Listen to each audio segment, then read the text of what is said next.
উরুগুয়ের সাবেক president Jose মুহিকা 89 বছর বয়সে মারা গেছেন, যিনি পেপে নামেও পরিচিত ছিলেন। 2010 থেকে 2015 সাল পর্যন্ত উরুগুয়ে শাসন করা এই সাবেক গেরিলা যোদ্ধা বিশ্বের সবচেয়ে গরিব প্রেসিডেন্ট হিসেবে পরিচিত ছিলেন।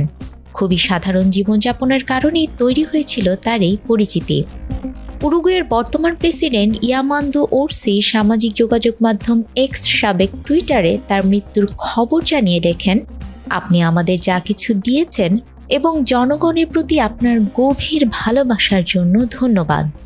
প্রয়াত এই রাজনীতিবিদের মৃত্যুর সঠিক কারণ এখনও জানা যায়নি, তবে দীর্ঘদিন ধরে তিনি খাদ্যনালীর ক্যান্সারে ভুগছিলেন। তিনি প্রেসিডেন্ট থাকা অবস্থায় তার জীবনযাপন বা চলাফেরা ছিল খুবই সহজ ও সাধারণ। ভোগবাদ বিরোধী মনোভাব এবং বিভিন্ন সামাজিক সংস্কারের কারণে তার ব্যাপক পরিচিতি তৈরি হয়েছিল। তার শাসনামলে বিশ্বের প্রথম দেশ হিসেবে উরুগুয়ে গাঁজা সেবনের বৈধতা দেয়। এছাড়া গর্ভপাতের অধিকার, সমলিঙ্গের বিয়ের স্বীকৃতি দিয়েছিল উরুগুয়ে। মুহিকা আমেরিকা ছাড়িয়ে বিশ্বজুড়ে সুপরিচিত এক রাজনৈতিক ব্যক্তিত্ব হয়ে উঠেছিলেন।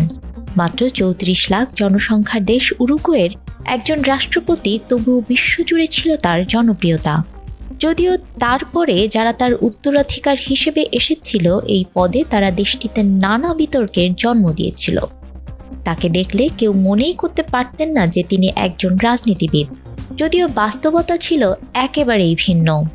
তিনি বলতেন রাজনীতি বই কিংবা কৃষিকাজের প্রতি তার আগ্রহের বিষয়টি তার মায়ের কাছ থেকে পাওয়া, যিনি মন্টেভিডিও শহরের একটি মধ্যবিত্ত পরিবারে তাকে বড় করেছেন। নিউজ ডেস্ক, আমাদের সময়।